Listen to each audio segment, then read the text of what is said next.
Have you ever been at a Christmas party and you are so full? You ate everything that you saw and you were like, no, not another bite. I just can't do it. But then a different dessert tray is brought out and you're like, oh man. And somehow you manage, even though you had no room left for another bite, somehow you manage to eat like seven more things, right?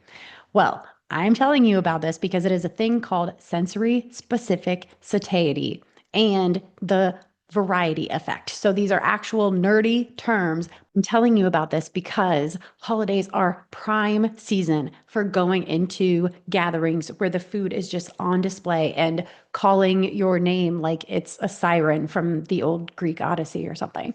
But I want you to understand why your body sometimes ignores your fullness cues so that you can plan for it going into the situation, the evening, the party, whatever it is. You'll feel less confused when it happens, less frustrated, and more importantly, you'll avoid feeling all the shame and guilt that comes with overindulging. And so the reason that we do this, even when we are full, is called sensory specific satiety. And it is your brain and your body's built in push for you to eat a variety of foods. Because when you eat food repeatedly, like just one thing, your senses get bored and you naturally stop sooner.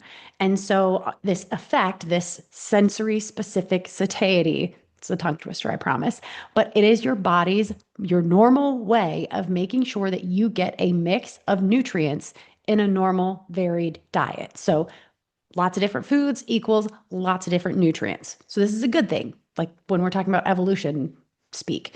So think about when you go on an elimination diet, if you ever have, or a carnivore diet or anything like that.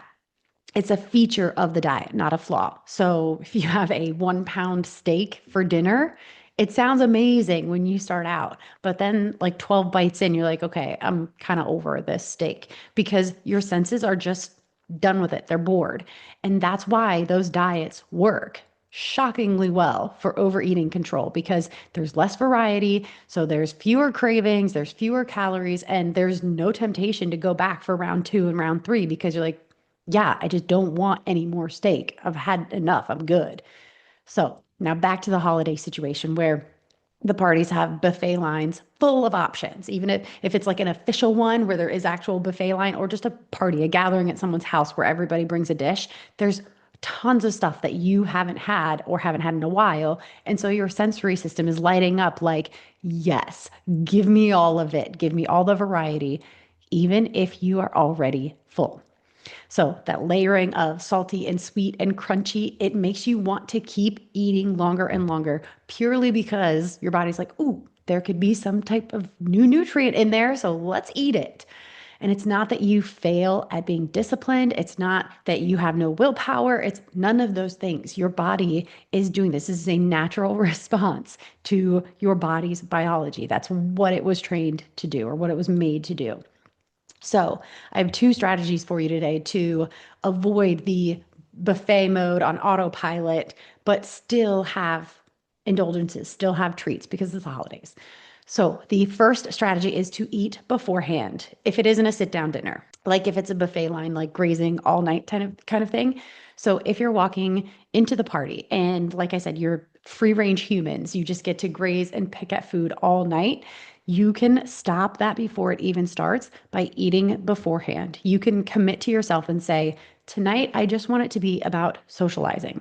I'm not even going to worry about eating. And so you eat beforehand, get your fill, eat all the stuff you want. So when you go to the party, you're just there to mingle and talk with people and catch up and do the socializing thing. You're not there for sustenance.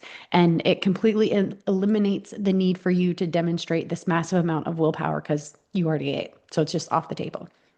The second option, if you do not choose to eat beforehand, is go into the evening with a strategy of loading up on protein and fiber first. So whatever protein options that they have available, plus some fruits and vegetables. I know the vegetable tray is like the least touched thing at any gathering, period. Not just holidays, but any gathering. So go into it knowing that you're going to eat your protein and your fiber first. And then once you've eaten real, actual food, then go for the indulgence. But I want you to pick the indulgences that are truly indulgent, the ones that make your taste buds do a little dance. I don't want you to settle for the cookies that taste like cardboard because life's too short for some sad desserts, okay? If you're going to indulge, really indulge. Go for it. Like I said, it's the holidays. Indulgence is totally normal, and you should enjoy the treats that are really drool worthy. Like those are the ones to go for. It's part of the season and making memories. And honestly, it's part of being human, part of living your life.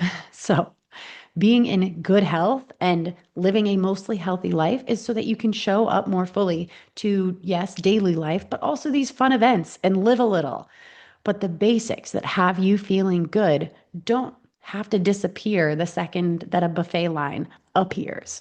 You can still do those basics. You don't have to white knuckle your way through parties or swear off desserts if you don't want to.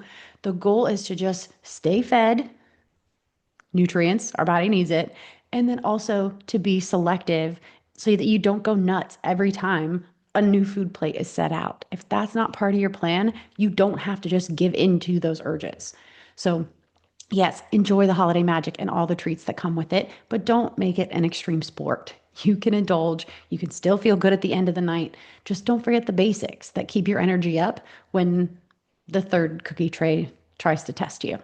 So that's today's daily bit of fit. Take it and run or walk or stretch. Just go move.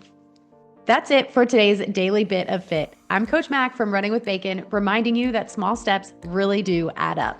Make sure to follow or subscribe so you never miss a bit. And if today's episode hit home, send it to a friend who might need it too. And if you ever want a quick pep talk tailored just for you, DM me on Instagram because I'm always happy to send some encouragement your way. You can find more support and my health coaching resources at runningwithbacon.com or come hang with me on Instagram for some healthy fun. Until next time, keep taking those small steps because you don't need a perfect plan, just a consistent one.